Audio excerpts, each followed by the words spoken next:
बच्चों, मैं कपिल भंडारी फिर से लेके आया हूँ आपके लिए आज छठी कक्षा का पाठ, और पाठ का नाम है हमारा घर।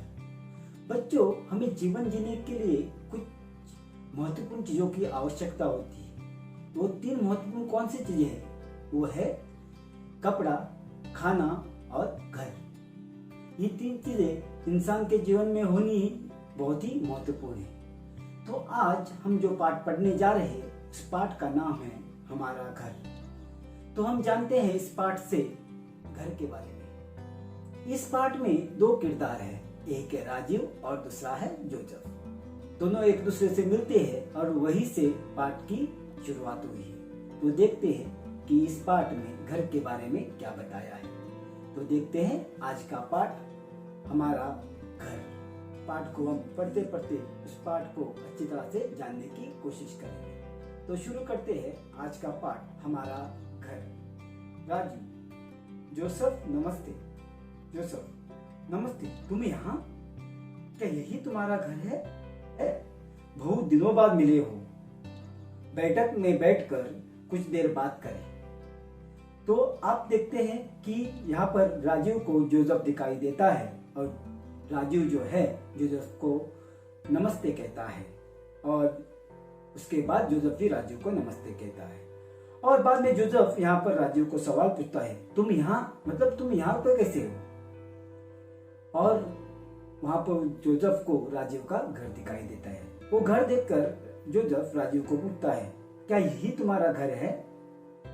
बहुत दिनों बाद मिले हो। यहाँ पर जोसेफ और राजीव एक दूसरे को अच्छी तरह से जानते थे और वो एक दूसरे को बहुत दिनों बाद मिले हैं। तब जोसेफ कहता है, चलो बैठक में बैठकर कुछ देर बात करें। कौन कहता है? जोसेफ राजीव को कहता है, चलो बैठक में बैठकर कुछ देर तक बात करें। राजीव, हाँ, यह हमारा नया घर है। जोसेफ घर को देखता है और पूछता है, घर में कौन कौन है? राजीव, घर में मेरे पिताजी, माँ और बड़े भैया है। तो कौन है? उसके पिताजी, उसकी माँ और उसके बड़े भैया। राजू बोलता है जोसेफ को, अंदर आओ, इधर बैठो सोफे पर। क्या कहता है? राजू जोसेफ को घर के अंदर बुला लेता है और कहता है कि अंदर आओ और कहाँ पे बैठो? सोफे पर बैठो। जोसेफ राजू के घर में जाता है तो घर को देखता है और कमरे को देखता है और कहता है कि यह कमरा बहुत सुंदर है। फिर से जोसेफ राजू को सवाल पूछता है, घर में कितने कमरे हैं? उसके सवाल का जवाब देते हुए राजू कहता है, घर में 5 कमरे हैं। 3 कमरे नीचे हैं, 2 कमरे ऊपर है। नीचे वाले कमरे बड़े हैं और ऊपर वाले कमरे छोटे हैं। तो राजू क्या कहता है? घर में कितने कमरे हैं? तो राजू कहता है, घर में 5 कमरे हैं। आगे जाके राजू कहता है, नीचे वाले कमरे बड़े हैं और ऊपर वाले कमरे छोटे हैं। दाहिनी ओर पिताजी का कमरा है। राजू क्या कहता है? दाहिनी ओर पिताजी का कमरा है। उसकी बात सुनकर जोसेफ फिर से पूछता है, यह कमरा किसका है? उस कमरे को, उसके पास ही कमरे को देखकर जोसेफ फिर से राजीव को पूछता है, यह कमरा किसका है?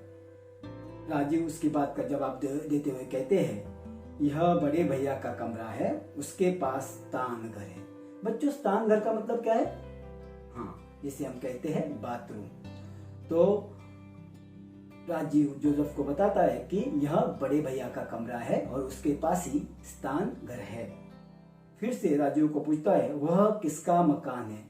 जोसेफ देखता है कि राजीव के घर के पास ही और एक मकान है। तो जोसेफ राजीव से सवाल करता है कि वह जो मकान है वह किसका मकान है?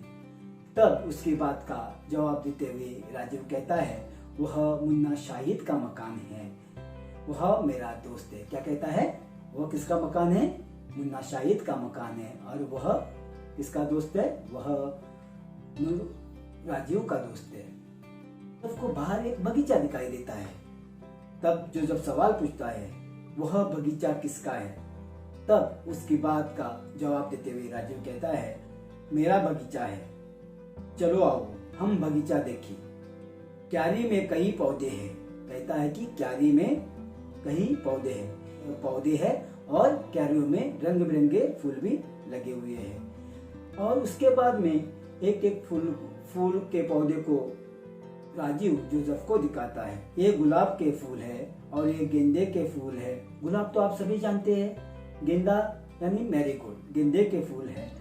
दीवार के पास कई पेड़ है, मतलब जो बगीचे में जो दीवार बनाई है, दीवार के पास कई पेड़ है। कुछ पेड़ लंबे हैं और कुछ पेड़ छोटे हैं। यह आम का पेड़ है। तो राजीव आम की पेड़ की ओर इशारा करते हुए कहता है कि यह आम का पेड़ है और वह नीम का।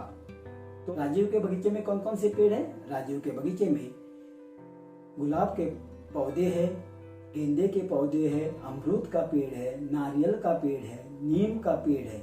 आगे चलकर राजीव जोसेफ से कहता है कि अमरूद का पेड़ छोटा होता है और नारियल के पेड़ बहुत बड़े होते हैं। उसकी सभी बातों को सुनकर जोसेफ राजीव से कहता है यह बगीचा बहुत ही अच्छा है। क्या कहता है? राजीव को कहता है कि यह बगीचा बहुत ही अच्छा है। तो यहीं पे उनका वार्तालाप समाप्त हो जाता है और पाठ समाप्त हो जाता है।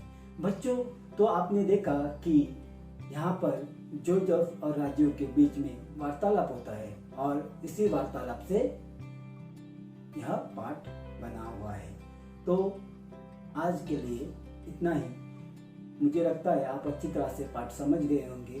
सबको मेरा प्यार भरा नमस्कार। और आने वाले पाठ देखने के लिए हमारा चैनल सब्सक्राइब करें और उसको लाइक करें। सबको प्यार भरा नमस्कार।